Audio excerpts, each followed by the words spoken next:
While cutting out extra trips to Starbucks is going to help you save some money, if you can cut your housing costs, that's going to have a much bigger impact on your budget as a whole. Depending on the stats you pull, Americans on average spend between 30 to 40% of their income just to keep a roof over their head. Now, what if you're able to take your biggest liability and turn it into your biggest asset by renting it out? I'm going to walk you through how you can use Airbnb to set up rentals through your home and begin generating income every month, as well as address many of the concerns that first-time hosts have. If you're new to the channel, I'm Bradford with the Penny Pinterest Guide to Personal Finance. First, make sure you hit that like button so we know to make more videos like it. Now, before I walk you through how you actually set up your account with Airbnb and get your home ready to rent, I'm going to walk you through some of the biggest concerns that you might or should have about renting your home out to strangers. Now, if you don't have any of those concerns, you can jump ahead to the walkthrough with this time mark right here. The first category of concerns that I want to address is about whether or not you are actually able to do short-term rentals with your home.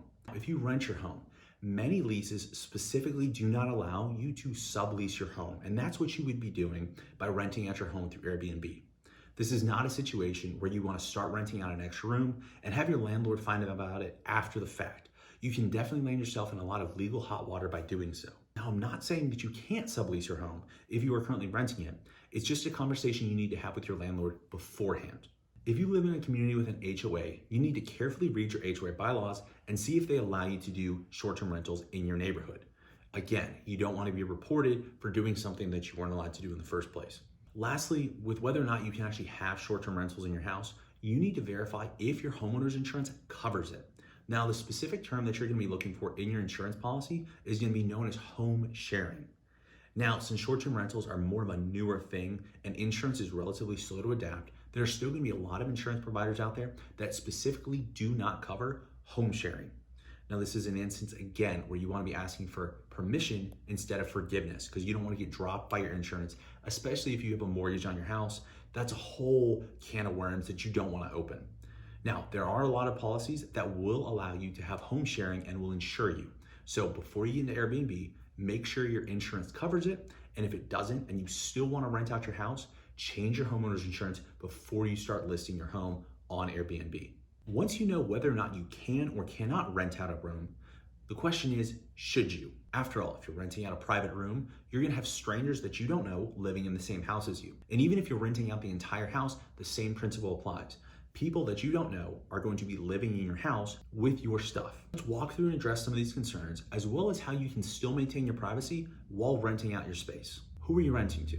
Not knowing the type of person that you're renting to can certainly be scary, and I understand why you might have a lot of apprehension about that. But you actually have a lot more control over who you do and do not rent to than you might think. You can set up restrictions when you host to require that guests be identity verified, or they have to have already had reviews by somebody else, so that way you know you're not the first person they're staying with. Additionally, if the guest sends you a message that makes you feel uneasy, you can always deny their request. As long as you are not discriminating against a protected class, you have total control over who you do or do not allow to stay in your home. Access to your home. How are the people going to be getting into and out of your property? This is a situation where I highly recommend against using just traditional keys to allow people into your property.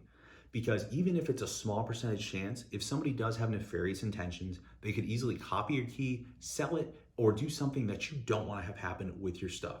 This is why I think having a smart lock on your property is a must if you're going to be renting out with short-term rentals, regardless of what company you're going with. Because with smart locks, you're going to be able to set up a specific code for the guest who's coming to stay with you. And then as soon as that guest is done staying with you, you can delete that code so they no longer have access to your property. And you can do this with as many guests as you want, and it gives you total control, all from just an app, over who is getting into or who is not having access to your property. Let's talk about shared spaces. If you are like me and you don't like not knowing what people are doing with your stuff when you're not around, you can easily set up relatively inexpensive security cameras through companies like Ring, Simply Safe, or Google Nest in the shared areas of your home, like your living room or your kitchen. Just make sure that you are fully disclosed to your guests that you do have cameras in those shared spaces.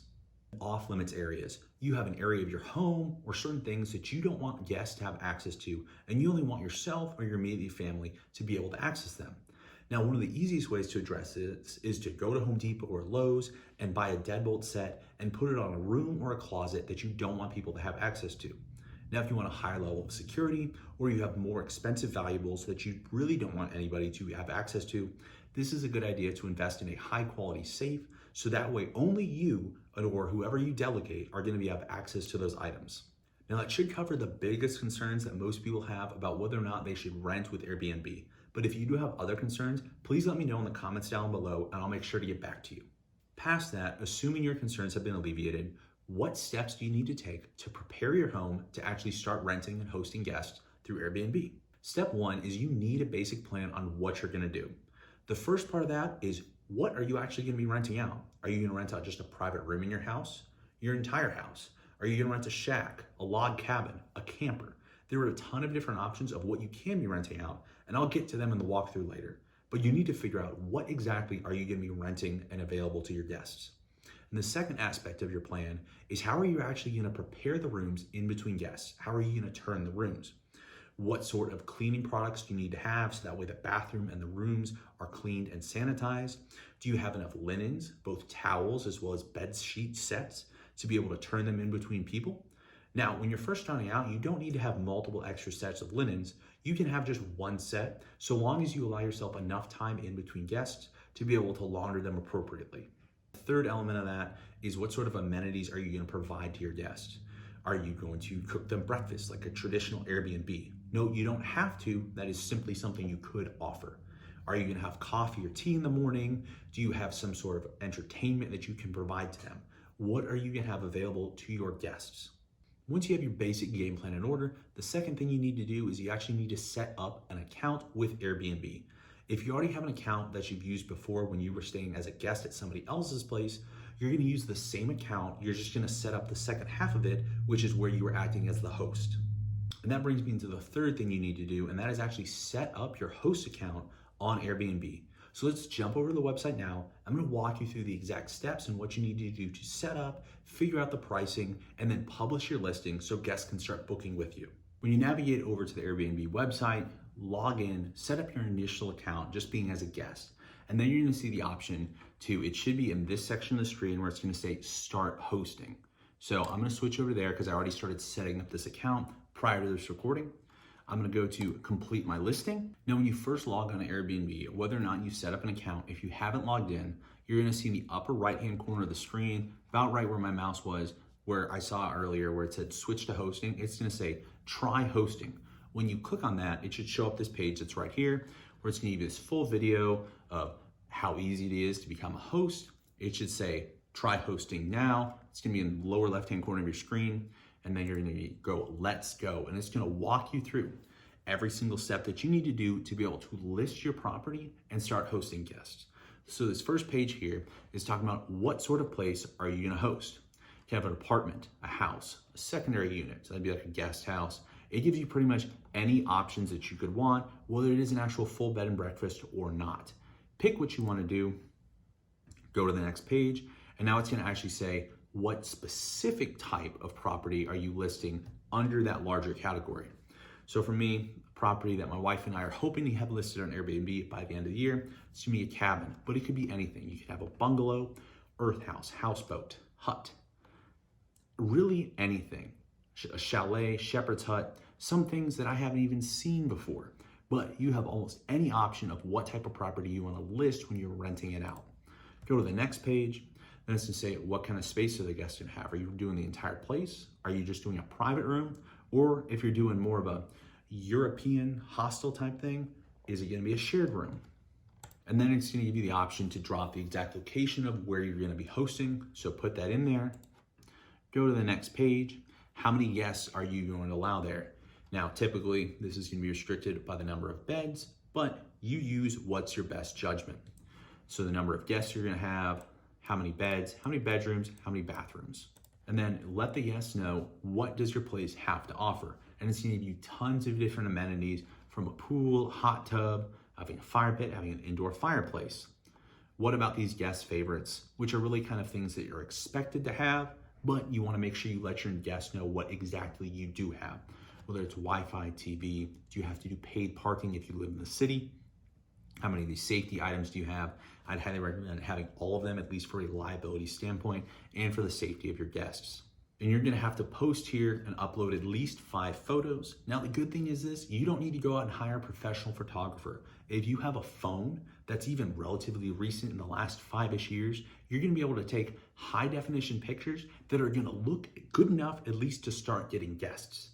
Load them here, put your best photo that you have that shows you kind of a big picture, what you're showcasing from your unit to try to catch people's attention, because that's what's gonna show up when they look for places to stay in your area.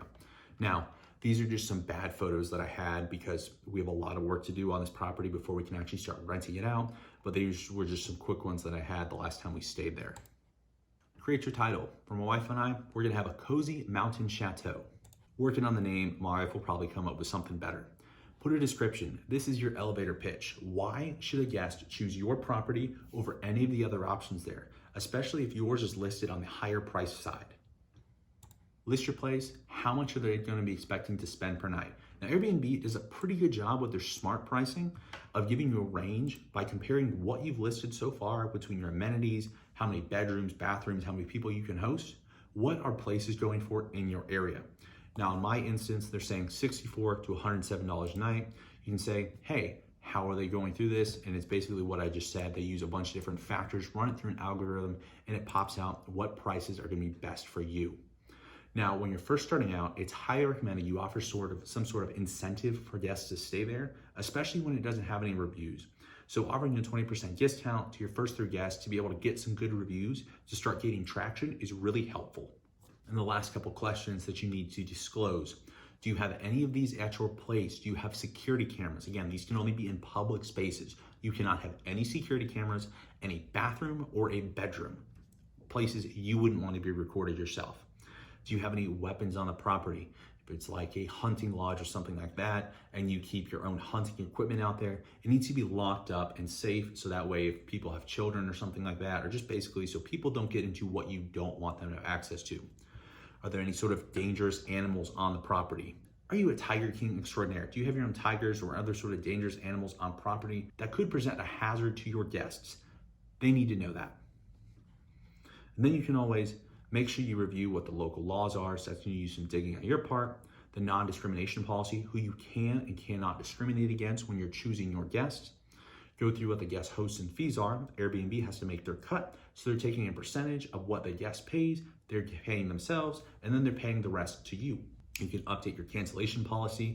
Now, you could have a really strict cancellation policy where as soon as somebody books, they can't cancel. If they do, you still get that whole fee.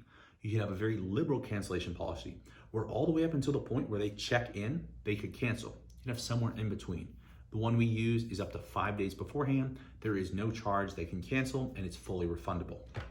And you go review your listing. It shows you how does your place look on a mobile app, and you can scroll through it, see what amenities are listed there, you can click through it, and then it gives you the option to publish your listing. Within 24 hours, guests are gonna be able to start reaching out to you and asking you if they can stay at your property. Now, there's a bunch of ways to automate what you do from this point forward. I'd recommend starting out manually so that you get a better understanding of how the actual app and the website works. But you can do things such as like pre-approved bookings. You can automatically invite people to book when they inquire about your property. You can set up different automated responses. So like if somebody messages you, says, hey, what is your Wi-Fi password? Airbnb will detect what the words they use, and then it'll respond with the Wi-Fi password that you put in the app. There's a lot of different ways that you can automate Airbnb to make it as easy as possible, so that way there's minimal work required on your part and maximum earnings. With the knowledge of how you actually set up your account on Airbnb and publish it so guests can start booking, there's really just one last thing that you need to do, and that's actually prepare your home so that way the guests that you're soon about to have are gonna have a great experience and give you 5-star reviews. While you probably already have many of the things that you need to get started, here's some items that you're definitely gonna want over time. Now, the first item I already mentioned is gonna be a smart lock. For roughly $150 or less, depending on where you go, a smart lock is gonna give you total control through an app on who you allow into your property. One tip that I received that my wife and I use on our property is to use the last 4 digits of their phone number. This is an easy way that should be unique to each guest that allows you to make sure each person has a code that you can enable when they come to stay and then delete it when they're no longer staying with you. You definitely need some cleaning supplies. This, I would highly recommend you go to a big box store like Sam's Club or Costco and buy your supplies in bulk. You're definitely gonna want plenty of paper towels, Windex for cleaning all your windows, Lysol for disinfecting, and then toilet bowl cleaner to making sure you have a nice, clean bathroom. Extra linens. Well, I mentioned earlier you can start out with just a single set. Over time, especially when you have guests checking out and arriving on the same day, you're gonna want extra sets of sheets so that way you can just strip the bed and make it again, and you don't have to worry about having to wash and dry multiple sets of sheets to make sure that guests are able to check in at the allotted check-in time that you set up. TVs. You can go to Walmart and get a pretty good TV that's perfect for mounting in a room for about $175 between the TV and the mount. Now, while you don't have to have a TV, it's pretty much become an expectation by guests that there is one in your room. So for our Airbnb that we did at home, we started out not having TVs, but that was one of the biggest items of feedback that we got over our first couple of guests, is that they wish they had a TV in the room, so that way they could hook up their own entertainment, whether it's through YouTube, Netflix, Disney Plus, whatever streaming platform they like to use, so that way they have some sort of entertainment in the room. Security cameras. Well, they're certainly not for everybody. You can get some inexpensive security cameras if you like knowing what's going on in your public spaces. Now, as I mentioned earlier, you got plenty of options out there. You even got refurbished cameras, things that you can set up so that way you just have the peace of mind in knowing exactly what is going on in your home. Now, before you start going out and making all these new purchases to prep your home for the guests you're about to have, make sure you get the most bang for your buck by checking out our video on the 6 best cashback credit cards of 2022.